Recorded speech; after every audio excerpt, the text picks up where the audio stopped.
break from this job for a while. Even if I'm coaching and doing other stuff, I still have a pretty good break. If you're a farmer, you're milking, if you milk cows, cows need to be milked twice a day, no matter what you're doing, but it seems funny. These grads can earn much more than the average grad, making an average salary of over $51,000.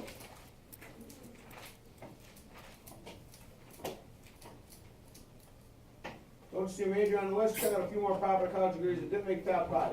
Healthcare, we all know that. Here's one big thing about healthcare right now, that's a little different. There's so many baby boomers that are retiring, there's gonna be the largest number of people ever retired, ever. And as they get older, what is that gonna mean? Probably that they're gonna need more healthcare. So that's why right now, healthcare costs keep skyrocketing, because so many people are retiring. There's actually almost as many people retiring now as there are in the workforce. So think of that if you own a company like, or work for like General Motors. Anybody got a General Motors employee in their family? Well, I know this, my father-in-law, he just turned 81, and he still looks great and does a lot. But he's been retired right now for as long as he ever worked at General Motors. He's been collecting retirement. So just think, he was a tool and die manufacturer, which built parts and stuff to go on the cars, and he was actually designing some of that. But he's now been retired for as long as he's worked at that company. So if that company can make money, and still paying him all that retirement, plus when you work, obviously the price of cars keeps going up, but you know, it seems weird that people are living that long already. Social sciences.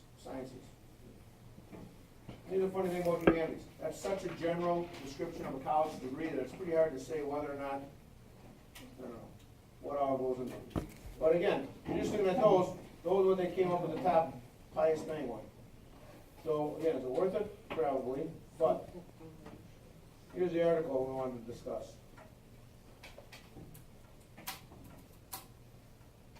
Now, instead of me just sitting here and reading it, I'm going to let you read it and think about it for a minute.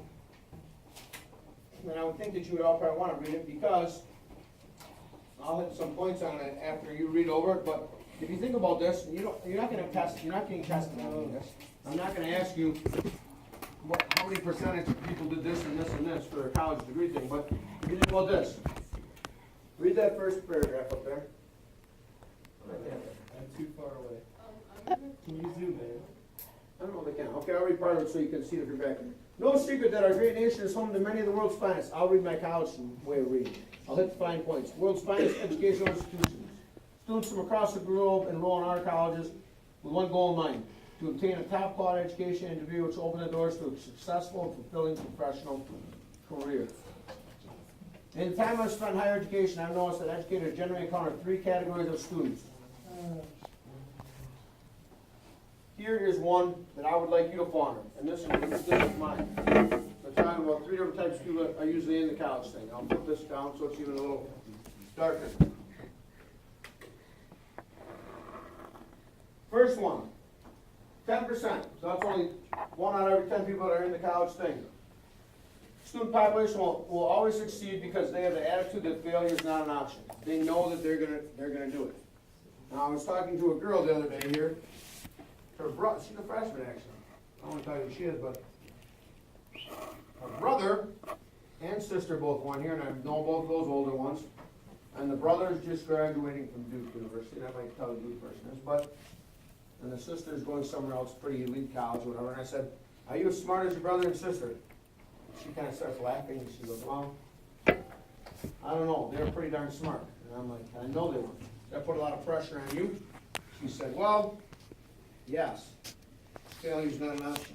You have to do well. So, it's kind of true, but for some of those people have it.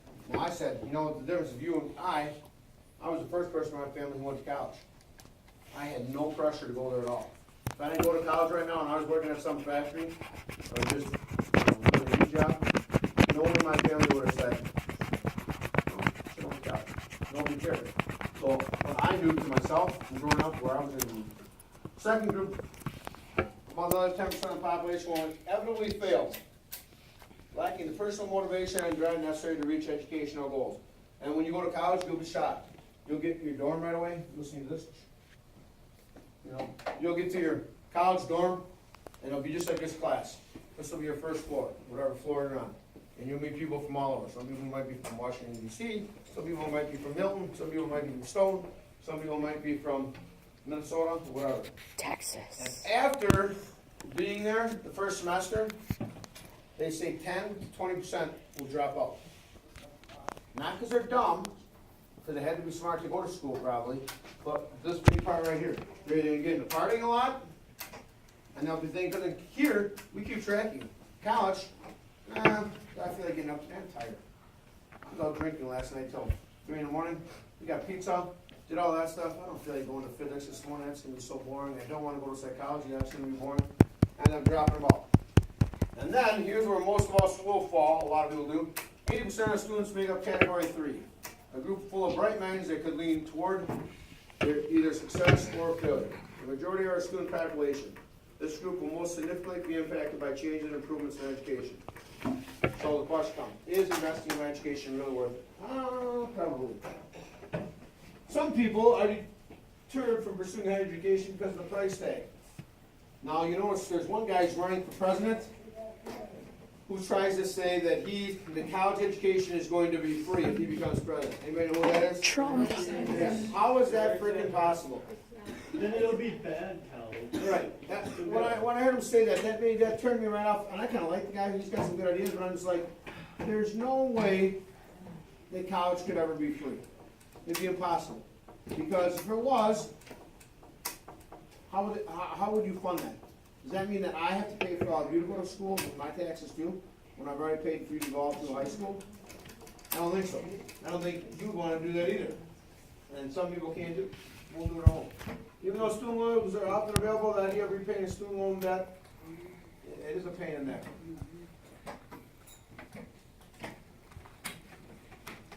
Going back to the next part. This answer and attitude might be understandable even as many as 3 years following graduation. But the key to real understanding of value in an educator's worth is looking at its value over a lifetime. Here we go. Last thing today. Stop writing and look at me. Don't write anything. My niece. My sister got married when she was 18. Had a kid at 18. She was